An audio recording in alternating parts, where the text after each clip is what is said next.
सा तराजू बना के रख लो, तैयार रखो। कभी भी किसी वस्तु की कीमत को 100 मानो, कभी भी किसी वस्तु की कीमत को 100 मानो, है ना। और कह रहा है 10% लाभ पर बेचा, है ना। ये तुम्हारा पहले वाला विक्रय मूल्य है, 10% लाभ पर बेचने की बात कर रहा है। फिर कह रहा है कि 4% हान पर यदि खरीदा होता, 4% हान का मतलब है 96 में खरीदा होता, 96 में खरीदा होता। और फिर कह रहा है 14 से कुछ बटे कुछ है, कितना बटा कितना है, अच्छा 18 से 3/4 को जब हम सरल करेंगे 75/4, 75/4% लाभ। भाई 10% लाभ का मतलब 110 रख दिए, 20% लाभ का मतलब 120, तो 75/4 का मतलब है 100 में इसको भी जोड़ के रखोगे। 75/4 को 100 में जोड़ोगे तो 100 चौके 400, 75/4 प्रतिशत माने बटा 100। कहने का मतलब है इसको, भाई इसको बेचोगे, बाद वाले को बेचोगे ना, तो 475/400। और इन दोनों का जो अंतर है, इन दोनों का जो अंतर है वही 6 है, तो इन दोनों का अंतर देखो। अब हम करते क्या है, इनको हम करेंगे काट देते हैं और काटेंगे 4 दूनी 8, 4 चौके 16, 4 से काटेंगे 100 हुआ, और 4 से 25 से काटेंगे 25 चौके 100 हुआ, 25 से काटेंगे तो ये कहाँ क्या होगा, 25 से कब 25, 25 नवैया, क्लियर हुआ। आप देखो यहाँ पर गुणा कर लो, और गुणा करोगे तो कितना होगा यहाँ पर, है ना। और ये 1976 है, 4 से काट दीजिए पहले, 4 से काट दें, 4 6 24, क्लियर हुआ। 19 और 6 का गुणा, 19 छक्का 114, ये हुआ 114, और ये 114 है, ये 110 है। बोलो अंतर अंतर के बराबर होता है, इनका अंतर कितने का है, 4 का अंतर, अंतर अंतर के बराबर है, अर्थात 6 का अंतर है। तुम्हें भी निकालना है क्रय मूल्य, और क्रय मूल्य निकालना है, क्रय मूल्य से 100% होता है, और 100% होता है तो जानो परसेंट कैसे रखोगे, किधर रखोगे परसेंटेज, ये रुपया है ना, रुपया है तो रुपये के नीचे रुपया तभी आएगा जब परसेंट के नीचे परसेंट रखोगे। 4 25 100 और 25 छक्का 150 के बराबर होगा वह कीमत। फिर एक बार इस क्वेश्चन को रिवीजन में लेना है ना, एक बार इस क्वेश्चन को फिर समझना है। बड़ा सरल है, तराजू जब तक तुम्हारे साथ है गणित तुमसे भाग नहीं पाएगी। एक दिन गणित तुमसे कहेगी ये काहे 5 रुपये एक दिन खर्चा कर रहे हो, काहे खर्चा कर रहे हो, हटा दे इसको। फिर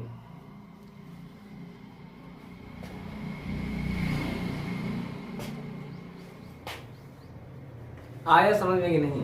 पहला तरीका है नियम, कभी वो जो है कि कभी सूत्र कभी रखने का प्रयास न करो। ये अंतर हम रखते थे, लेकिन ये जो 18 सही है वो वाला, हाँ आज तुम्हें हम तराजू देखो, हम हर जगह पर तराजू देने का प्रयास करते हैं, इसलिए हम थोड़ी देर जो है कि तराजू के चक्कर में जो है बैठ गए कि हाँ तराजू पर ही सेट करो। सबसे पहला काम तुम्हारा है कि तराजू को बना के रख लो, है ना, तराजू को बना के रख लो। अब क्वेश्चन को देखो क्या कह रहा है, एक व्यापारी अपना सामान 30% लाभ पर बेचता है, 30% लाभ पर बेचता है मतलब है 130 पर बेचता है ना। क्वेश्चन को देखो, 30% लाभ पर बेचने का मतलब 130 पर बेच रहा है, इसको गोले में घेर लो। और अब क्वेश्चन क्या कह रहा है, 20% यदि कम में खरीदा होता, 20% कम में खरीदा होता माने 80% में खरीदा होगा, तो वह जो है कि जब 80% में खरीद करके माने 20% कम में खरीद करके जब वह कितना परसेंट लाभ, 140% लाभ पर बेचता तो उसे 144 रुपये अधिक मिलते। अधिक और कम माने होता है अंतर, है ना। माने कब, जब इसे 40% लाभ, 40% लाभ माने 140 पर बेचता, तो 0 0 0 0 कट गया, 18 चौके और 14 अट्ठे कितना होता है, बोलो 14 अट्ठे 112। इसको भी घेरे में बंद करना।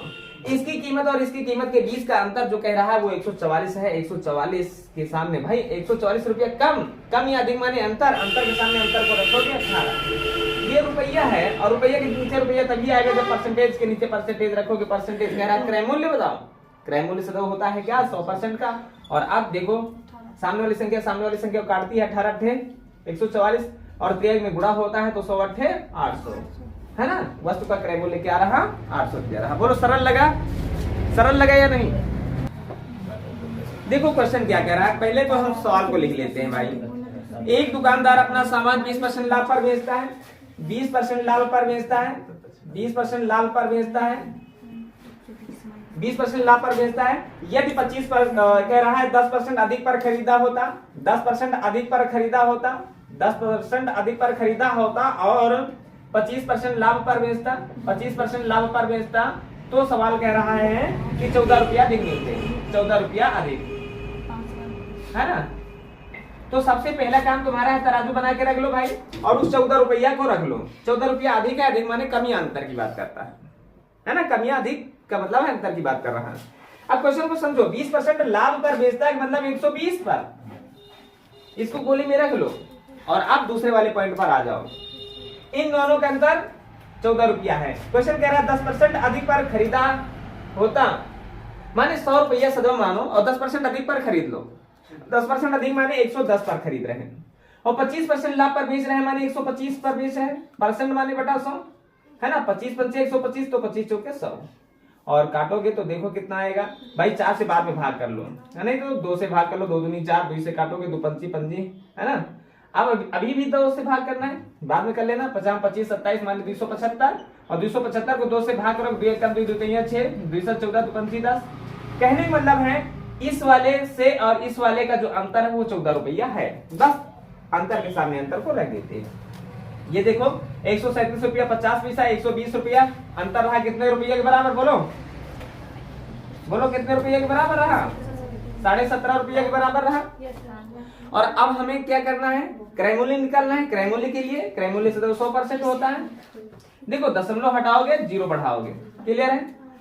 अच्छा 14 से तो कटेगा नहीं, लेकिन 7 से कट जाएगा, नहीं तो पहले तो जो है कि इसको 25 से काट दो। 25 सत्ते तो 25 चौके 100 और 0 का 0, और 7 के सामने 14 है तो 7 दूनी 14, त्रियक में रहा गुणा, त्रियक में गुणा करते हैं तो 40 दूना 80, मान उस वस्तु की जो कीमत है वो कितने रुपया है, 80 रुपया है।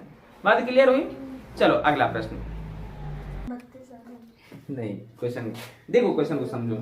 अच्छा हम बताएं, अगर लाभ होता है सदैव एक क्रय मूल्य दिया हो एक विक्रय मूल्य दिया हो, तो कम वाला क्रय मूल्य होता है और अधिक वाला विक्रय मूल्य होता है, ये जान लो। क्वेश्चन कह रहा है एक दुकानदार 10% लाभ पर चाय को बेचता है। 10% लाभ का मतलब होता है 10% लाभ माने 110 पर बेचता है। 10% लाभ का मतलब 110 पर बेचता है, और उसके बाद 110 पर वो बेच रहा है, इधर 10% का लाभ तो ले ही रहा है, और इधर क्या कर रहा है 20% गलत बांड का प्रयोग कर रहा है। यही तो कह रहा है वास्तविक माप से 20% कम तौलता है, माने जहां 100 ग्राम है वहां पर वह 80 ग्राम तौलता है। अब तुम्हें 2 संख्याएं मिली हैं, अगर एक को क्रय मूल्य मानो एक को विक्रय मूल्य मानो। देखो खट से, अगर दुकानदार है और लाभ पर बेच भी रहा है और गलत बांड का प्रयोग कर रहा है, तो लाभ नहीं महालाभ होना है, और महालाभ होना है तब जब किसी वस्तु को कम में खरीद करके ज्यादा में बेचा जाए। अर्थात हम ऐसी दशा में हम बताए थे कम वाली संख्या को सदैव क्या मानना, 100 मान लेना, और कम वाली संख्या को सदैव 100% मान लेना। और अगर 80 में खरीद करके 110 में बेचो तो बोलो लाभ हुआ कि नहीं, और लाभ हुआ तो कितने रुपया का हुआ, 30 रुपया का हुआ है, और 30 रुपया कितने परसेंट के बराबर, बस यही बात लगानी थी। 0 से 0 काट दो भाई, है ना। और अब देखो 8 एक काम 8 बचा 2, 8 दूनी 16 बचा 4, दशमलव लगाओ 0 बढ़ाओ 8 5 40, और त्रियक में गुणा होता है तो बार देंगे 6 आधा तैयार जो है कि 1.5 माने 36 और 1.5 मिलके 37.5, जवाब रहा 37.5 के बराबर। बोलो क्या दिक्कत है भाई, 37.5 हम गलत कहाँ कहे। चलो क्वेश्चन पर पहले, क्वेश्चन को लगाने से पहले ध्यान दे लो, कुछ चीजें हैं, कुछ चीजें तुम्हें समझना है ना। जैसे माना कि कोई एक वस्तु है 50 रुपया में खरीदी गई, ये तुम्हारा क्रय मूल्य है, और इसको 40 रुपया में बेचोगे तो 10 रुपया की हानि होगी। क्वेश्चन को समझो, 10 रुपया की हानि होगी, और अगर इसी को जो है कि 80 रुपया में बेचोगे तो 30 रुपया का लाभ होगा। अब यहां पर देखो क्वेश्चन को समझो, अब यहां से इसको कट करो, थोड़ी देर बाद क्वेश्चन को हल कर रहे हैं। अब हम क्वेश्चन क्या किए, कह रहे हैं किसी वस्तु को 80 रुपया में बेचने पर होने वाला लाभ जो है 40 रुपया में बेचने पर, उसी वस्तु को 40 रुपये में बेचने वाले हानि से 3 गुना अधिक है। बात ये कह रहा है, माने 80 रुपये में बेचने पर जो लाभ हो रहा है 40 रुपये में बेचने वाली हानि के 3 गुने के बराबर है, 3 गुने के बराबर है। तो ऐसी दशा में एक वस्तु का क्रय मूल्य ज्ञात करो। तो कुछ भी नहीं करना, एक तराजू बनाना, तराजू हर हाल में हर क्वेश्चन में तराजू रख डालो, तराजू ही लगाना, कभी एक्स नहीं मानना, कभी वाई नहीं मानना, कभी जेड नहीं मानना, सदैव मानना तो तराजू मानना। अब तिगुने की बात कर रहा है, तिगुने की बात करो, और तिगुना होता है इन दोनों का अंतर। इन दोनों का अंतर बोलो कितने का है? अच्छा, यहाँ पर क्या कह रहा है? 40 की बात कर रहा है। 50 में 30, 5 3 8 10 है ना। अच्छा, 3 गुने की बात कर रहा है ना। 3 गुना माने जैसे कोई बात करता है लाभ की बात करता है, लाभ माने इधर 1 गुना तो इधर 3 गुना। कहने का मतलब है होगा क्या? ये 4 गुना। कहने का मतलब इधर वाली हानि का ये 3 गुना, माने इधर 1 गुना तो इधर 3 गुना। कहने का मतलब कुल क्या है? होगा 4 गुना। 3 गुना नहीं रखना, 4 गुना रखना है। ठीक है, अब 4 गुना की बात कर रहे हैं। 4 गुना क्या है? इन दोनों का अंतर है। क्लियर? अब इन दोनों का अंतर है। अब देखो क्वेश्चन इससे लगाओगे या इससे लगाओगे? उससे लगाओगे तो घटना पड़ेगा और इससे लगाओगे तो जोड़ना पड़ेगा। और इससे लगाओगे तो इसका मान है 1, 4 धाम 40 माने इसमें 10 जोड़ के 50 ले आओ भाई। और अगर इससे लगा रहे हो कि ये 3 रखो, 3 रखोगे 10 3 30, 30 इसमें घटा के ले आओ भाई। बोलो क्या दिक्कत है? कभी भी ऐसा क्वेश्चन हो फिर एक बार दूसरा पॉइंट फिर समझ लो। जैसे हमने कहा कि कोई वस्तु हमने 120 रुपया की खरीदी और उसको हमने बेच दिया 110 रुपया में। बोलो क्या हुआ? 10 रुपया का हुआ नुकसान। और इसी वस्तु को हमने बेच दिया क्या? 140 रुपया में, नहीं 150 रुपया में बेच दो भाई। 150 रुपया में बेच दो तो देखो यहाँ पर क्या हो रहा है? 30 रुपया का 30 रुपया का लाभ हो रहा है। चलो 30 रुपया का लाभ से ज्यादा करा लो लाभ। 180 रुपया बेच डालो। कितने रुपये का लाभ हो रहा? 60 रुपया का लाभ हो रहा। अब क्वेश्चन ये क्रयमूल्य है और इसको निकालना है। अब क्वेश्चन क्या कह रहा है? किसी वस्तु को 180 रुपया में बेचने पर होने वाला जो लाभ है वह 110 रुपये में होने वाले नुकसान से 6 गुना ज्यादा है। 6 गुना मतलब इधर 1 गुना है तो इधर 6 गुना, और तराजू तुम अपने आप में रख लो। ये 1 गुना ये 6 गुना, कुल मिला के 7 गुना। और यह 180 है और यह 110 है। बोलो क्या दिक्कत है भाई? इन दोनों का अंतर रखो। इन दोनों का अंतर बोलो कितने का है? क्लियर? इससे कम वाले से सवाल लगाओगे, हानि वाले से सवाल लगाओगे तो सदैव जोड़ने का काम करना। लाभ वाले से सवाल लगाओगे सदैव घटाने का काम करना। क्लियर हुआ? अब इसको अगर लगा रहे हो तो 7 धाम 70 बोलो 10 जोड़ करके 120 आ जाएगा कि नहीं?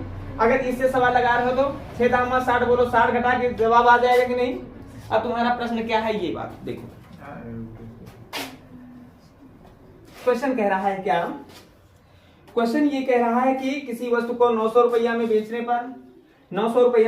पर जो लाभ होता है 600 रुपये में बेचने पर होने वाले हानि का दुगुना है। ये दुगुना है तो समझ लो ये 1 गुना है। बात क्लियर हुई ना? बैठ जाओ रोशनी जल्दी से। एकदम बात क्लियर हुई कि नहीं? ये दुगुना है कि ये 1 गुना है कि नहीं? बोलो आती अब से बात समझ में आ रही? अब 2 गुना और 1 गुना माने 3 गुना। ये 3 गुना किनके बराबर है? इनके अंतर के बराबर है। बोलो कोई दिक्कत? 300। अब क्वेश्चन को देखो। अब क्वेश्चन इससे लगाओगे तो इसको देना पड़ेगा, इससे लगाओगे तो इससे लेना पड़ेगा, माने दोनों से लगा लो।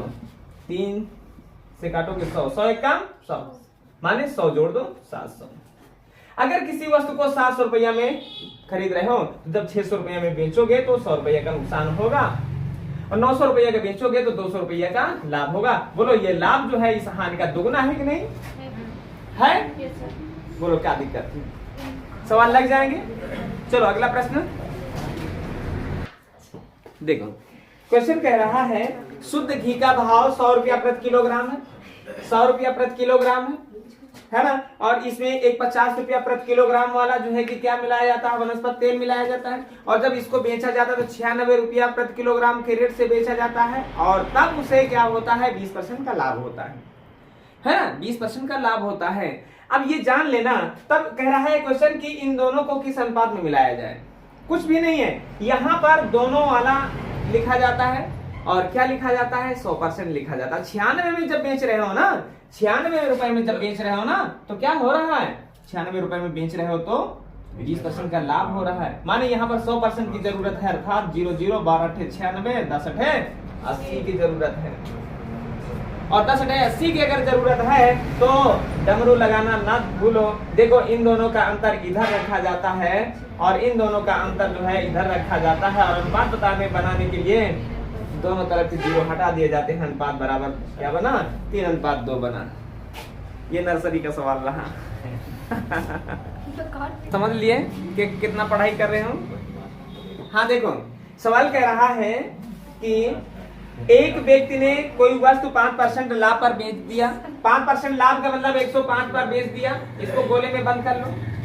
कह रहा है यदि 5% कम में खरीदा होता, 5% कम में खरीदा माने 95 रुपया में खरीदा होता, और इसे 10% लाभ पर बेचा तो 1 रुपया कम 200 है ना। हाँ बहुत सही 200 है ना। कहने का मतलब है इसको 10% लाभ माने 110% माने बटा 100 0 अब 10 से भाग बाद में कर लेना। 10 से भाग करने का मतलब एक अंक बाद दशमलव को लगाना है ना। गुणा कर लो भाई। 11 पचे 55, 99 में 5 जोड़ा तो 104 हुआ, और 10 से भाग करोगे ये हुआ। कहने का मतलब ये हुआ। अब 104 रुपया 50 पैसा है, 105 रुपया, दोनों का अंतर कह रहा है 1 रुपया है। यहाँ पर सवाल कह रहा है 1 रुपया, और यहाँ पर देख रहे हैं 0.5। ये रुपया, रुपये के नीचे तब रुपया आएगा जब परसेंटेज के नीचे परसेंटेज रखोगे। परसेंटेज कह रहा है क्रय मूल्य बताओ। क्रय मूल्य कितने परसेंट होता है बोलो भाई? 100% होता है। ये दशमलव कहता है भाई 0 को क्या करो, बढ़ा दो कि घटा दो? कह रहा बढ़ा दो, और 1 से गुणा भाग करने की जरूरत नहीं। 5 दूना 10 होता है, डबल 0 रखे हुए। बोलो क्रय मूल्य क्या बना? 200 रुपया बना। ऐसा पहला सवाल, सबसे पहले का सवाल इसी सवाल से शुरुआत हुई थी आज। क्वेश्चन क्या है देखो। सवाल कह रहा है 100 वस्तुएं हैं, ये 100 वस्तुएं हैं, और 100 वस्तुओं में क्या कह रहा है? आधी वस्तुएं। आधी वस्तुओं का मतलब है 50 वस्तुएं 20% लाभ पर बेच रहा है, और आधी वस्तुएं जो है कि 40% लाभ पर बेच रहा है। यदि इन सभी वस्तुओं को जो है कि 25% लाभ पर बेचता तो 100 रुपया अधिक मिलते हैं। 100 रुपया अधिक मिलते हैं तो एक वस्तु की कीमत बताओ। क्या दिक्कत है भाई? है ना, सवाल यही तो हुआ। माने 100 वस्तुओं में से आधी 20% लाभ पर बेचता और आधी 40% लाभ पर बेचता। यदि पूरी 25% लाभ पर बेचता 100 रुपया अधिक मिलते। 100 रुपया अधिक माने अंतर, अधिक माने अंतर। तराजू पे रखो भाई अंतर, अंतर के सामने अंतर रखते हैं। देखो 50 का 20% होगा क्या? 50 का 20% लाभ माने 120, तो 0 0 कट जाएगा, 12 पंचे 60 है ना। 40% लाभ माने 140, 0 0 कट जाएगा, 14 पंचे 70, और इन दोनों का जोड़ हुआ कितना?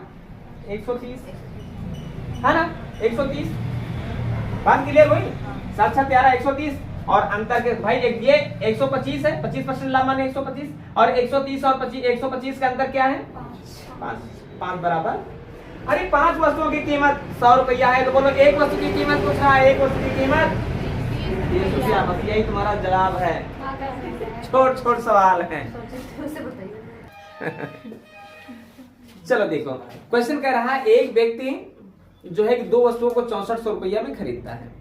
6400 रुपया में 2 वस्तुओं को खरीदता है। ये 6400 रुपया है, और इन में 2 वस्तुओं को खरीद रहा है, और एक को 25% लाभ पर बेच रहा है। 25% लाभ माने 125 पर, और दूसरे को 25% हानि माने 75% पर बेच रहा है, और दोनों के विक्रय मूल्य बराबर है। क्या बराबर है? विक्रय मूल्य जो है विक्रय मूल्य के बराबर है। तो किसी वस्तु का विक्रय मूल्य जानने के पहले हमें क्रय मूल्य निकालना होगा। समझो, देखो ध्यान देना। तराजू लगा, तराजू पर 64 रख दिया। जब ऐसी दशा में कोई वस्तु किसी भी दशा में जो है कि खरीदा जाता है, और एक को 25% लाभ पर, दूसरे को 25% हानि पर बेच रहा है, तो पहले तो इनका अनुपात निकाल लो। इनका 25 पंचे 125, 25 या 75।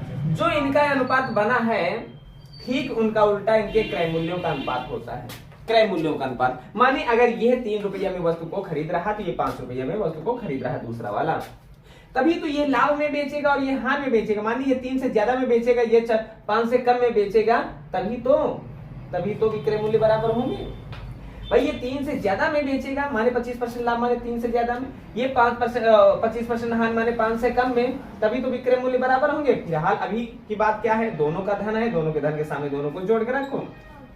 अब चाहे इसकी बात चाहे इसकी बात, दोनों की कीमत निकाल लो। दोनों की कीमत निकाल लो, दोनों की कीमत से सवाल को लगा सकते हो। चाहे इसकी रखो और चाहे इसकी रख दो, दोनों की कीमत 8 है 64, क्रिया में गुणा होगा तो 8 3 2400। पहली वाली वस्तु का क्रय मूल्य, यहाँ पर क्रय मूल्य निकला है 8 5 40, माने ये दूसरी वाली वस्तु की कीमत 4000, लेकिन यहाँ पर क्रय मूल्य है। हमने कहा विक्रय मूल्य निकालो। विक्रय मूल्य अब इसको देखो 25% लाभ पर बेचा जा रहा है, माने 125% माने बटा 100, 0000 कटे।